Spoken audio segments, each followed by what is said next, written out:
Today, I am going to tell you one of the juiciest tech battles of the modern digital era, the silent, strategic corporate fight between Spotify and Apple iTunes, later Apple Music. This story is packed with greed, power, sabotage, and resilience.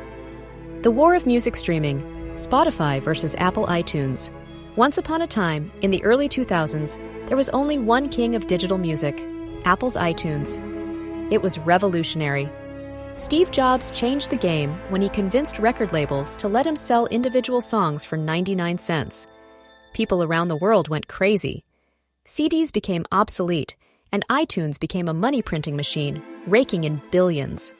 But like every empire, iTunes got too comfortable, too slow, too attached to its own ecosystem of buying and downloading songs. Then came a small startup from Sweden in 2006, Spotify, with a dangerous idea. Why own music when you can stream it endlessly for free or a small subscription? By the time Spotify launched in the US in 2011, it was already popular in Europe. Apple watched closely and nervously. Apple was late to the streaming party. iTunes was declining. People no longer wanted to own music. They wanted access to everything, anytime. Spotify offered a free ad-supported tier, plus premium membership. Apple wanted people to keep buying songs. This threatened Apple's entire iTunes business model. In 2015, Apple struck back and launched Apple Music. But behind the scenes, Apple wasn't just playing fair, they were fighting dirty. Here's how Apple used its monopoly position to try to strangle Spotify.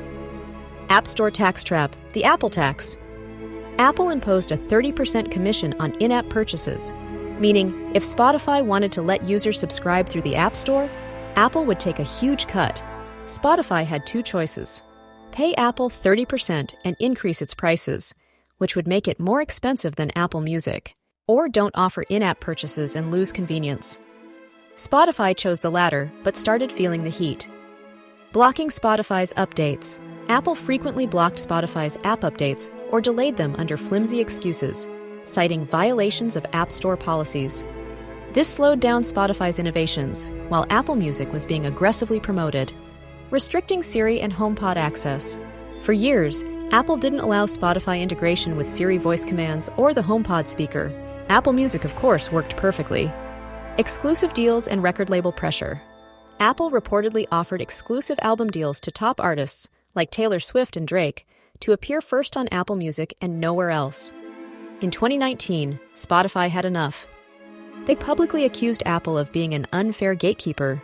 They filed an official antitrust complaint against Apple with the European Commission, the biggest regulator in the world when it comes to anti-competitive practices.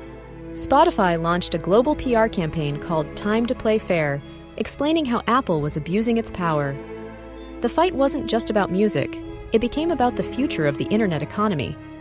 Spotify argued that Apple was acting like a monopoly, penalizing competitors, forcing consumers to pay more. The world started listening. EU regulators sided with Spotify. In 2021, the European Commission declared Apple's conduct anti-competitive and threatened to impose billions in fines. In 2023, Apple was forced to loosen its App Store rules. Apps like Spotify were allowed to link users outside the App Store for payments. Spotify could integrate better with Siri and other Apple devices. Apple's Apple tax grip weakened. Meanwhile, Spotify kept growing, launching podcasts, exclusive shows, audiobooks, and investing billions in creator content. They transformed from just a music platform to an audio empire.